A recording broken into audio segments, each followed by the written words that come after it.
اور جو لوگ مومن مردوں اور مومن عورتوں کو ایسے کام کی تہمت سے جو انہوں نے نہ کیا ہو ایذا دیں تو انہوں نے بہتان کا اور کھلے گناہ کا بوجھ اپنے سر پر رکھا۔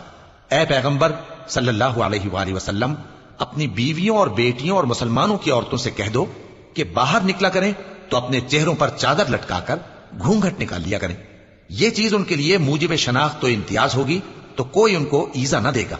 اور اللہ بخشنے والا ہے، مہربان ہے۔ اگر منافق اور وہ لوگ جن کے دلوں میں روگ ہے اور جو مدینے کے شہر میں بری بری خبریں اڑایا کرتے ہیں اپنی حرکتوں سے باز نہ آئیں گے تو ہم تم کو ان کے پیچھے لگا دیں گے، پھر وہ تمہارے پڑوس میں نہ رہ سکیں گے مگر تھوڑے دن، وہ بھی پھٹکارے ہوئے، جہاں پائے گئے پکڑے گئے اور جان سے مار ڈالے گئے۔ جو لوگ پہلے گزر چکے ہیں ان کے بارے میں بھی اللہ کی یہی عادت رہی ہے، اور تم اللہ کی عادت میں تغیر و تبدل نہ پاؤ گے۔ لوگ تم سے قیامت کی نسبت دریافت کرتے ہیں کہ کب آئے گی، کہہ دو کہ اس کا علم اللہ ہی کو ہے، اور تمہیں کیا پتا، ہو سکتا ہے قیامت قریب ہی آ گئی ہو۔ بے شک اللہ نے کافروں پر لعنت کی ہے اور ان کے لیے جہنم کی آگ تیار کر رکھی ہے، اس میں وہ ہمیشہ ہمیشہ رہیں گے، نہ کسی کو دوست پائیں گے اور نہ مددگار۔